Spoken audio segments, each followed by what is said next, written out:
আসসালামু আলাইকুম সম্মানিত দর্শক, আজকে যারা দেশ ও দেশের বাহির থেকে আজকে আমার এই ভিডিও দেখতেছেন, সকলকে আন্তরিক শুভেচ্ছা ও অভিনন্দন। আজকে আপনাদের সম্মুখে উপস্থিত হয়েছি একটা বিষয় নিয়ে, সেটা হলো 31st নাইট।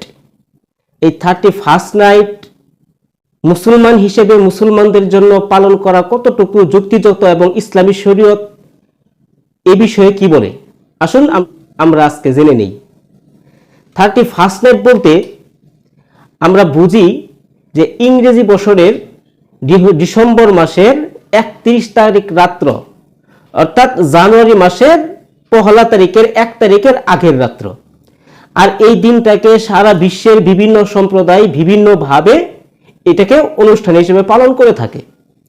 এর উৎপত্তিটা ইতিহাসের তথ্য অনুযায়ী খ্রিস্টপূর্ব 46 সালে জুলিয়াস সিজার সর্বপ্রথম ইংরেজি নববর্ষের উৎসব প্রচলন করেন। গ্রেগরিয়ান ক্যালেন্ডার প্রবর্তনের পর 1 জানুয়ারি পাকাপোক্তভাবে নববর্ষের দিন হিসেবে নির্দিষ্ট হয় 1582 সালে।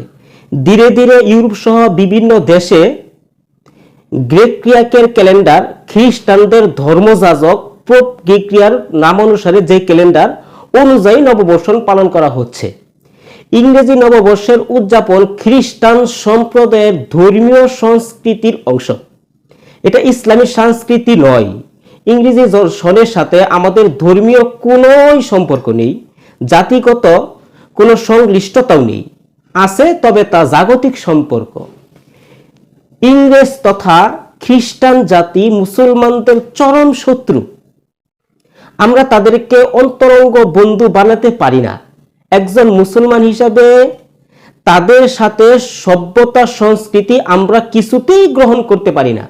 কারণ আল্লাহ তাআলা পবিত্র কোরআনের 4 নম্বর সূরাতুল মাইদার 51 নম্বর আয়াতের ভিতরে বলেন, ইয়া আইয়ুহাল্লাযীনা আমানু লা তাত্তাখিযুল ইয়াহুদা ওয়ান নাসারা আউলিয়াউ বাদা আউলিয়াউ বাদ।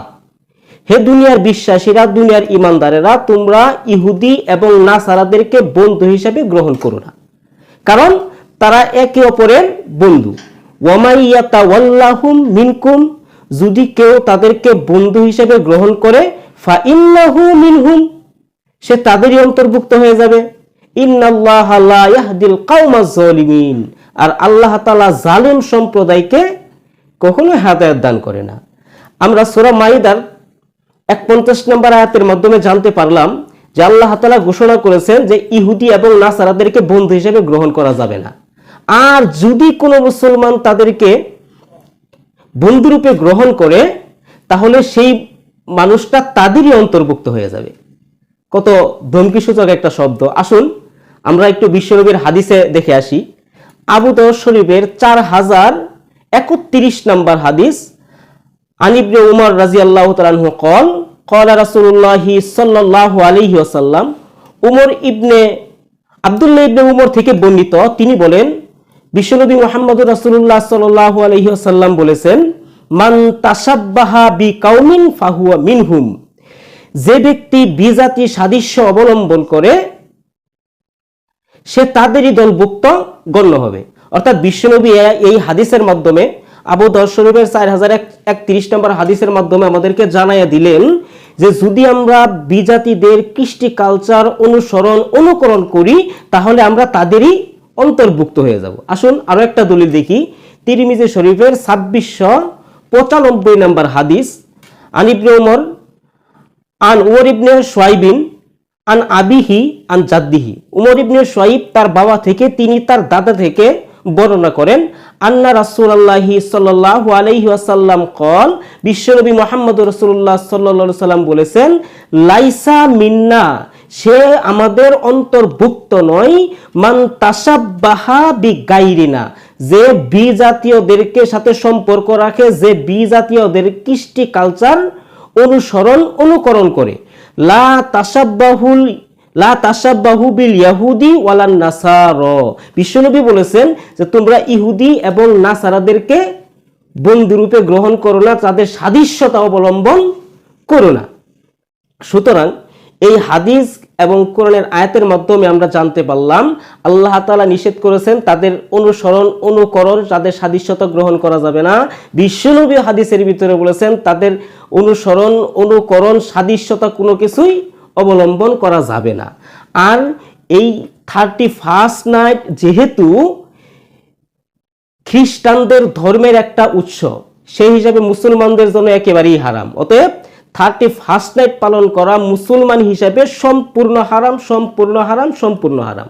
সুতরাং ইসলামী দৃষ্টিকোণ থেকে ইংরেজি নববর্ষ সংক্রান্তীয় যাবতীয় অনুষ্ঠান সম্পূর্ণ নিষিদ্ধ। কারণ এতে কয়েক ধরনের ইসলাম বিরোধী কর্মকাণ্ড রয়েছে। 1. শিরকপূর্ণ অনুষ্ঠানাদি চিন্তাধারা ও সঙ্গীত, নগ্নতা, অশ্লীলতা, ব্যভিচারপূর্ণ অনুষ্ঠান। 3. গান ও বাদ্যপূর্ণ অনুষ্ঠান। 4. সময় অপচয়কারী অনর্থক বাজে কথা ও কাজ। আর এই অনুষ্ঠানকে উপলক্ষ করে যদি কোনো মুসলমান একটা টাকাও খরচ করে, একটা মিনিটও ব্যয় করে, সম্পূর্ণই তার জন্য হারাম হয়ে যাবে। এই জন্য আসুন আমরা এই 31st নামক ঈমান বিধ্বংসী অনুষ্ঠান থেকে আমরা বিরত থাকার চেষ্টা করি। অতএব এমত অবস্থায় প্রতিটি মুসলমানের দায়িত্ব নিজে এগুলো থেকে সম্পূর্ণরূপে বিরত থাকা এবং মুসলিম সমাজ থেকে এই ঈমান বিদ্বেষী প্রথা উচ্ছেদের সর্বাত্মক চেষ্টা চালানো। আল্লাহ রাব্বুল আলামিন আমাদেরকে এই ঈমান বিধ্বংসী কৃষ্টি কালচার থেকে বেঁচে থাকার তৌফিক দান করুন। আমিন।